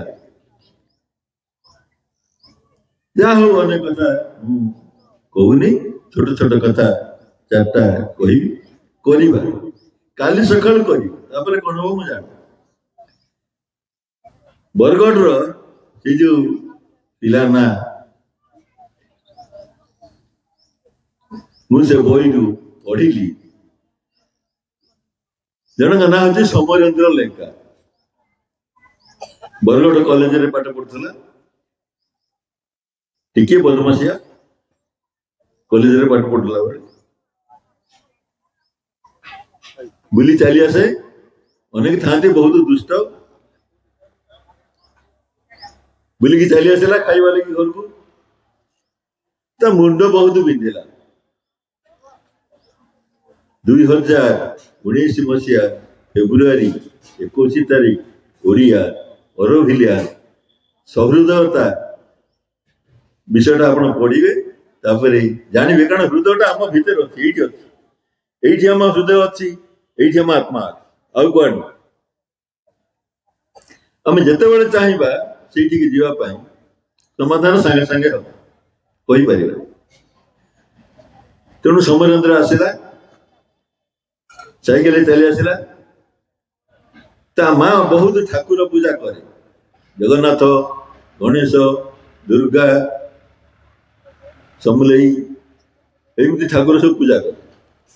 ସେ 2ଟା ମା ଶ୍ରୀଦେବୀଙ୍କ ଫଟୋ ଆଣିକି ରଖିଥିଲା। ସମରେନ୍ଦ୍ର ସେଠି ରାଗିକି ଉଠିଲା। ରାଗିକି ଉଠିକି କହିଲା, ଯୋଉ ଠାକୁର ମୋ ମୁଣ୍ଡ ବିନ୍ଧା ଭଲ କରିଦବ ସେଇ ଠାକୁରକୁ ମୁଁ ପୂଜା କରିବି। এটা ବଦମାସିଆ କଥା ନା ଭଲ କଥା? କହିଲା, ଯୋଉ ଠାକୁର ମୋ ମୁଣ୍ଡ ବିନ୍ଧା ଭଲ କରିଦବ ସେଇ ଠାକୁରକୁ ଆଜି ପାଖରେ ମୁଁ ପୂଜା କରିବି। ଯାଇକି ଛିଡା ହେଲା ଜଗନ୍ନାଥଙ୍କ ପାଖରେ। ଏମିତି ଗୋଳମାଳିଆ କଥା କହିକି ମୁଣ୍ଡ ବିନ୍ଧା ଭଲ ହେଇଯିବ? ଗଣେଶଙ୍କ ପାଖରେ, ଦୁର୍ଗାଙ୍କ ପାଖରେ, କୃଷ୍ଣଙ୍କ ପାଖରେ ଛିଡା ହେଇକି ଗଲା। ଶେଷ ଭାଗର ଫଟୋ ଥିଲା, ଶ୍ରୀମଦ ସୀମା ଅନେଇଲା, ମୁଣ୍ଡ ବିନ୍ଧା ଭଲ ହେଇଗଲା। କହିଲା, କଣ ଇଏ ଠାକୁର? କାରଣ ସେ ଜାଣିନି ତା ମା ପୂଜା କରୁଛି। ପୁଣି ଆସିଲା, ଶୋଇଲା, ପୁଣି ଭାବିଲା, ପୁଣି ଉଠିଲା, ପୁଣି ମୁହଁ ଧୋଇଲା, ପାଣି ପିଇଲା, ପୁଣି ଯାଇକି ଶିବଙ୍କ ମାଙ୍କ ପାଖରେ ଛିଡା ହେଲା, ଆଉ ମୁଣ୍ଡ ବିନ୍ଧୁ। ପୁଣି ଭାବିଲା, ଇଏ କଣ ଠାକୁର? ପୁଣି ଖଟରେ ଶୋଇଲା, ପୁଣି ମାଙ୍କ ଫଟୋକୁ ଚାହିଁଲା, ଉଠିଲା, ସାଇକେଲ ଧଇଲା, ହାଇସ୍କୁଲରେ ଯାଇକି ପହଞ୍ଚିଲା। ହାଇସ୍କୁଲ ମାଷ୍ଟର ଥିଲା, ପିଲାଙ୍କୁ ଟ୍ୟୁସନ କରୁଥିଲା। ସିଧାସଳଖ 2-3ଟା ପିଲା ଧରିକି ଯାଇକି ଶ୍ରୀ ଅରବିନ୍ଦ ପାଠାଗାରରେ ପହଞ୍ଚିଲା। ସେଇ ଦିନରୁ ଶ୍ରୀ ଅରବିନ୍ଦ ପାଠାଗାର ଆରମ୍ଭ କଲା, ଚାକିରି ଛାଡିଲା, ଶ୍ରୀ ଅରବିନ୍ଦ ପୂର୍ଣ୍ଣାଙ୍ଗ ଶିକ୍ଷା କେନ୍ଦ୍ର ଆରମ୍ଭ କଲା, ଶ୍ରୀ ଅରବିନ୍ଦ ସମାଧି ମନ୍ଦିର ତିଆରି କଲା। ଆଜି ତା ନାଁ ସମରେନ୍ଦ୍ର ଲେଙ୍କା ଅଛି, ଡାକ ନାଁ ହଉଛି ବାବୁନା, ତା ମା ବାପା ଆଉ କେହି ନାହାନ୍ତି। ତେଣୁ ଶ୍ରୀ ଅରବିନ୍ଦ ମାଙ୍କର ଦାୟିତ୍ୱ ସାରା ବରଗଡ଼ ଜିଲ୍ଲାର ସେ ନେଇଛି। ଗୋଟାକ ନାଁ ହଉଛି ଭକ୍ତି, ଗୋଟାକ ନାଁ ହଉଛି ବିଶ୍ୱାସ।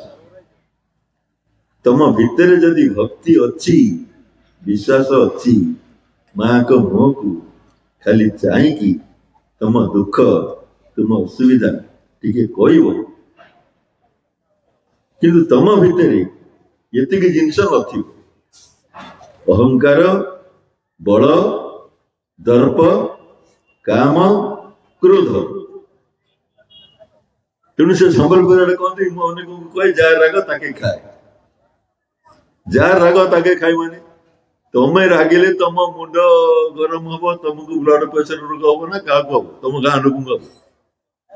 ତେଣୁ ସମ୍ବଲପୁର ପାଖରେ ସବୁଆଡେ କହନ୍ତି ଯାହା ରାଗ ତାକେ ଖାଏ, ଯାହା ରାଗ ତାକୁ ଖାଏ, ଆଉ କିଛି ନାହିଁ, ଛାଡିବାକୁ ପଡିବ। ପୁଣି ସେ ବହିର ଆଉ ଗୋଟେ କଥା, କୁଚିଣ୍ଡା ବୋଲି ଗୋଟେ ଗାଁଟେ ଅଛି, ସେଠି ବି ସମାଜ ମନ୍ଦିର ଅଛି, ସ୍କୁଲ ଅଛି। କୁମାରମଣି ଚୌଧୁରୀ ବୋଲି ଜଣେ ପ୍ରଫେସର ଅଛନ୍ତି। ମୁଁ ତାଙ୍କ ଘରକୁ ଅନେକ ସମୟରେ ଯାଏ। କୁମାରମଣି ଭାଇ ସାଙ୍ଗରେ ମୋର ଭଲ ପଡେ। ଆମେ ଥରେ ତାଙ୍କ ଘରର ବଂଶ ଯାକ ବସିଛୁ। ତାଙ୍କ ପୁଅ ନା ସୁପ୍ରକାଶ ଚୌଧୁରୀ। ସିଏ ଏବେ ଯେ ବ୍ରଜରାଜ ନଗର କଲେଜର ଦର୍ଶନ ସାହିତ୍ୟ ଅଧ୍ୟାପକ ଅଛି। କୁମାରମଣି ଭାଇ କଣ କଲେ, ସେତେବେଳେ ସେ ଏମଏ ପଢୁଥିଲା, ତା ହାତଟାକୁ ମୋ ପାଖରେ ଆଣି ଥୋଇଲେ, କହିଲେ ଦେଖିଲେ ଇଏ ହାତ? ମୁଁ କହିଲି କଣଟା ଦେଖିଲି? କହିଲି ଯଦି ବା ନହବ ବାପ, ସେ ହଉଛି ପୁଅ, କହିଲେ ଯଦି ସୁପ୍ରକାଶ ବା ନହବ ଆମେ ଘର ଦ୍ୱାର ସବୁ ସିରିୟଲ ଆଶ୍ରମରେ କରିଦବା। ସୁପ୍ରଭା ବୋଲି ଗୋଟେ ଝିଅଟେ ଅଛି, ପୁଣି ଶୈଳ ବୋଲି ଗୋଟେ ଝିଅଟେ ଅଛି, ସ୍ନେହ ବୋଲି ଗୋଟେ ଝିଅଟେ ଅଛି, ଗୋଟିଏ ବୋଲି ପୁଅ। ମୁଁ ତା ହାତକୁ ଧଇଲି, ସିଏ ସେଠୁ ହସୁଥାଏ ବସିକି। ସତକୁ ସତ ତାକୁ ମୁଁ ବାହାଘର କରିଥିଲି। ଉଦୀୟମାନ ମାତ୍ର କ୍ଷେତ୍ର ବୋଲି ଗୋଟେ ନଦୀ କୂଳରେ ଆମ୍ବ ତୋଟାରେ ମୁଁ ନିଜେ ବାହାଘର କରିଥିଲି। ଯୋଉ ଦିନ ବାହାଘର କରିଥିଲି ସେଇଦିନ ରାତିରେ ମୁଁ ଯୋଉ ଘରେ ଶୋଇଥିଲି, ସେଇ ଘରକୁ ଲାଗିକି ଯୋଉ ଘର ଥିଲା, ସେ 2 ଜଣ ଯାକ ଶୋଇଥିଲେ। ଏଇଟା ମୁଁ ଜାଣିଛି, ଦେଖିଛି। ତାପରଦିନ ସକାଳୁ ସୁପ୍ରକାଶ ବ୍ରଜରାଜନଗର ପଳେଇଲା, ତା ସ୍ତ୍ରୀ ତାର ଆଉ ଗୋଟେ ଜାଗାରେ ବାହା ହେଇକି କୋଉଠି ପଳେଇଲା। ଆଜି ପର୍ଯ୍ୟନ୍ତ ସିଏ ଅଛି, ଦଶମ ସାହିତ୍ୟ ପ୍ରଫେସର ଅଛି। ତେଣୁ ସଂସାରର କୋଉ ବାପ ଅଛି ସିଏ କହିବ ପୁଅ ଯଦି ବାହା ନହବ ଆମ ଘର ଦ୍ୱାର ଧନ ସମ୍ପତ୍ତି ସବୁ ଯାକ ଶ୍ରୀ ଅରବିନ୍ଦ ଆଶ୍ରମର କରିଦବୁ। ୟା ନାଁ କଣ? ୟାରି ନାଁ ହଉଛି ଭକ୍ତି, ତାରି ନାଁ ହଉଛି ବିଶ୍ୱାସ।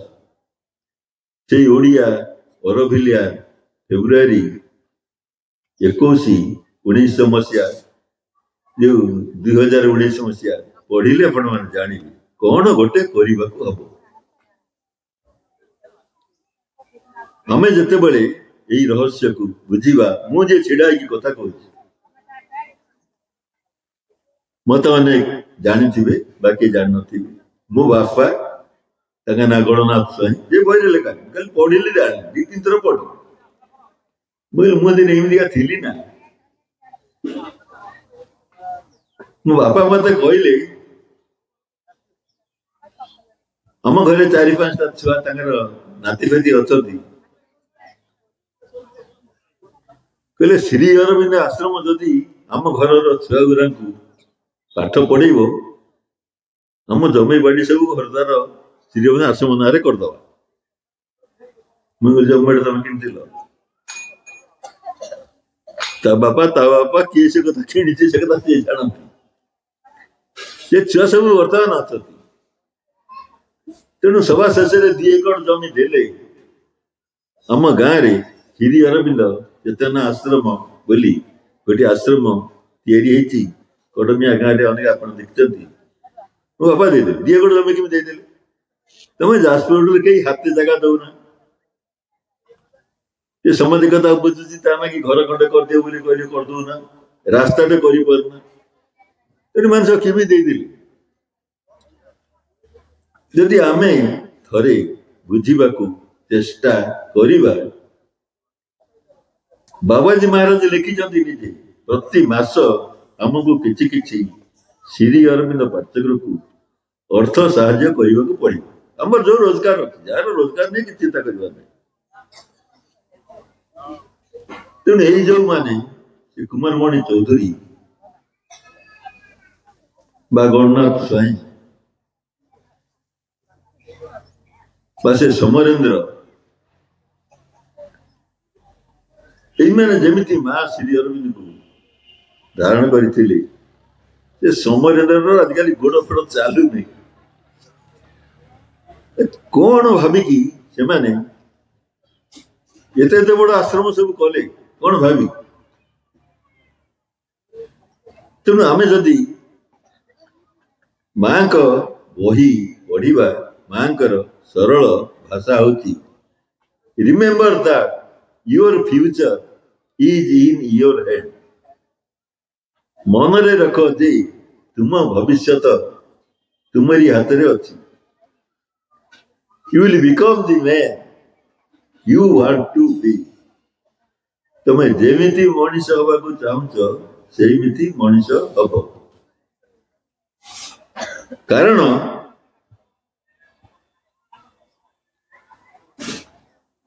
ସାବିତ୍ରୀ ଝିଅଟି ତାଙ୍କ ବାପା କେମିତି ତପସ୍ୟା କରିକି ଝିଅଟିଏ ଜନ୍ମ କରିଥିଲେ ସେ ଜାଣନ୍ତି। ଏମିତି ସଂସାରରେ କିଏ ଅଛି ତା ଝିଅକୁ କହିବ ଯାହାକୁ ବାହା ହବୁ, ଯାହା ଠିକ କରିକି ଆସିବୁ।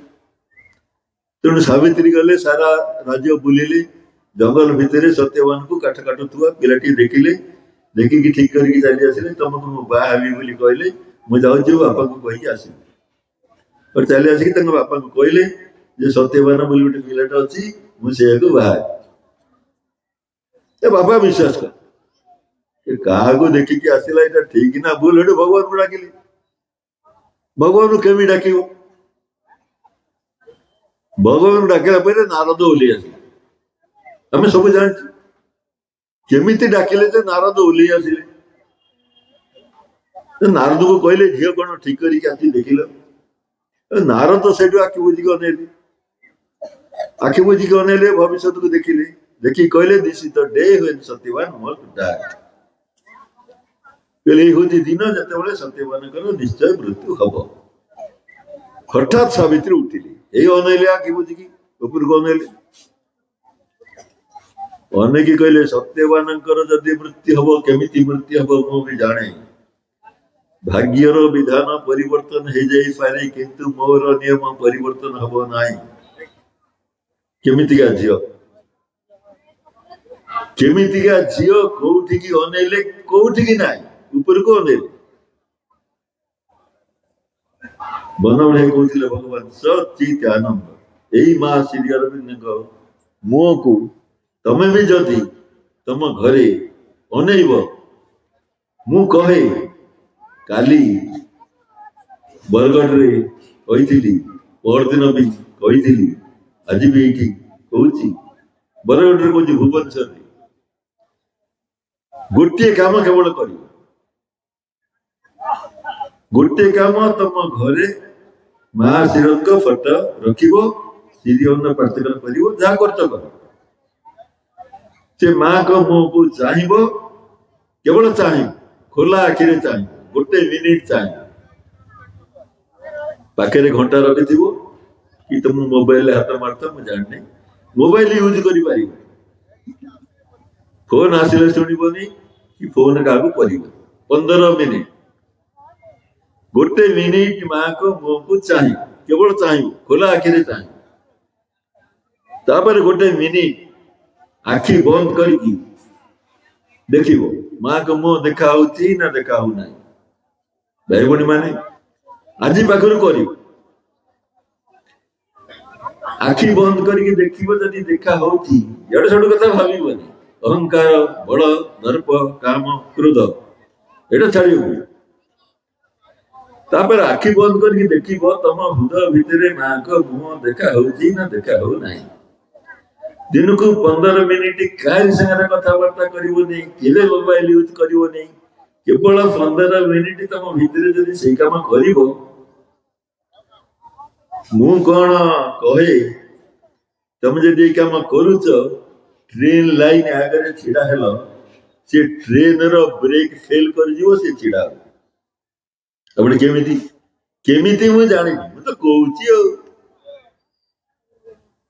ମୁଁ ଗଡ଼ଚଣ୍ଡୀରୁ ଚକ୍ରତୀର୍ଥ ମାତୃ ଯେତେବେଳେ ସମସ୍ତେ ନବପ୍ରକାଶ ପଢନ୍ତି, ପଢିଛନ୍ତି। ଏଇ ମାଇକ୍ରୋଫୋନ ଯେମିତି ଧରିକି ଛିଡା ହେଇକି କଥା କହୁଛି, ଦିନ 10ଟା ବେଳେ ହାତୀ ଆଗରେ ଏମିତି ଛିଡା ହେଇଛି।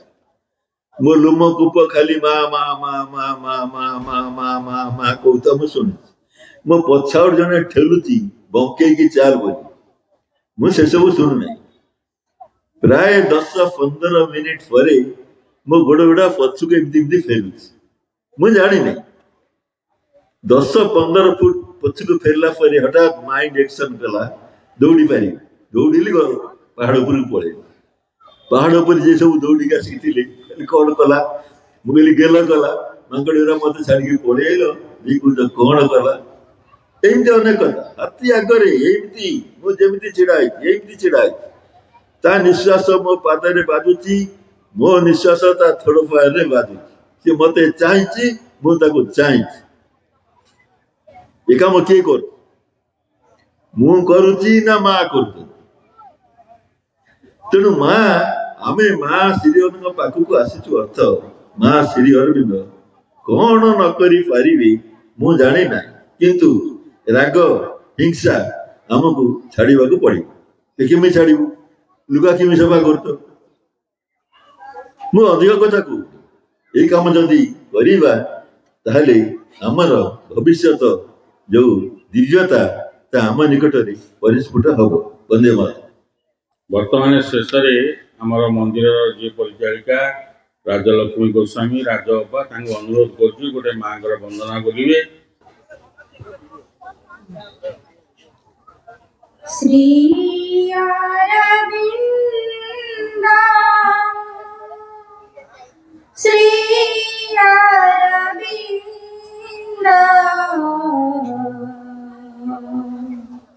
जय जय जय प्रभु श्री अरविंद नाम नाम नाम गुरु श्री अरविंद श्री अरविंद श्री अरविंद जय जय जय प्रभु श्री अरविंद नाम नाम नाम गुरु श्री अरविंद हे रूपंकरा सिद्धि प्रदाता अति मनसा विज्ञान विधाता हे रूपंकरा सिद्धि प्रदाता अति मनसा विज्ञान विधाता ध्यान ममता चरण रविंद नाम नाम नाम गुरु श्री अरविंद जय जय जय प्रभु श्री अरविंद पूर्ण जगेश्वर पूर्ण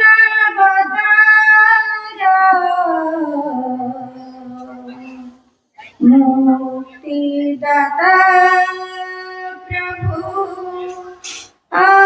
अमृतधार पूर्ण जगेश्वर पूर्ण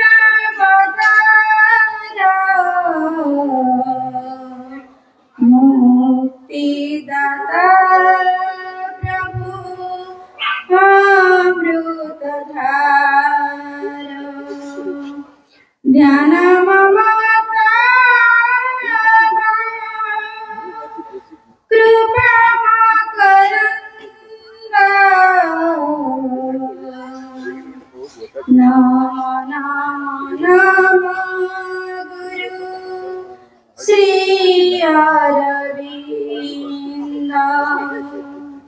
जय जय जय प्रभु श्री अरविंद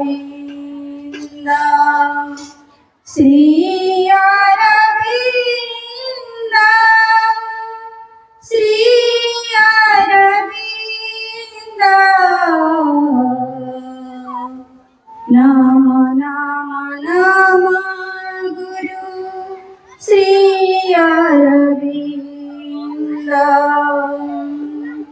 हे गणक ज्वाला कैवरधारी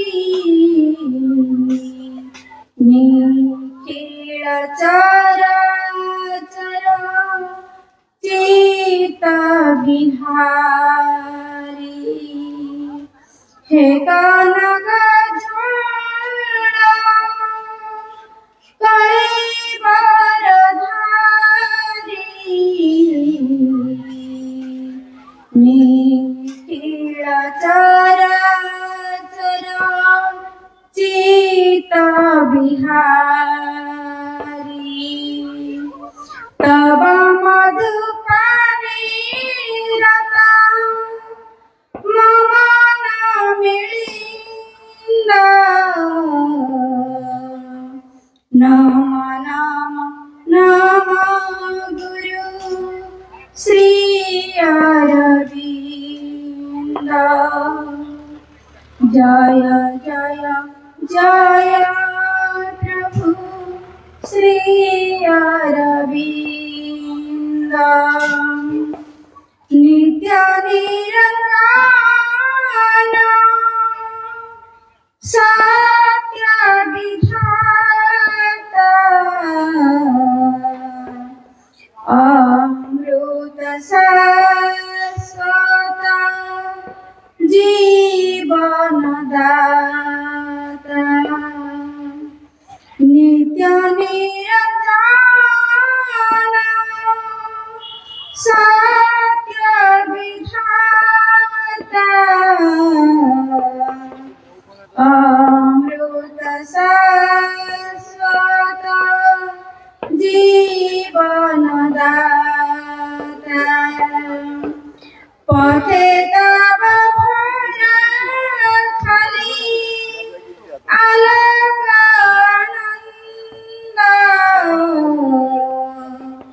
नाम नाम नाम गुरु श्री अरविंद जय जय जय प्रभु श्री अरविंद श्री अरविंद श्री अरविंद जय जय जय गुरु श्री अरविंद नाम नाम नाम गुरु श्री अरविंद जय जय जय प्रभु श्री अरविंद नाम नाम नाम गुरु श्री अरविंद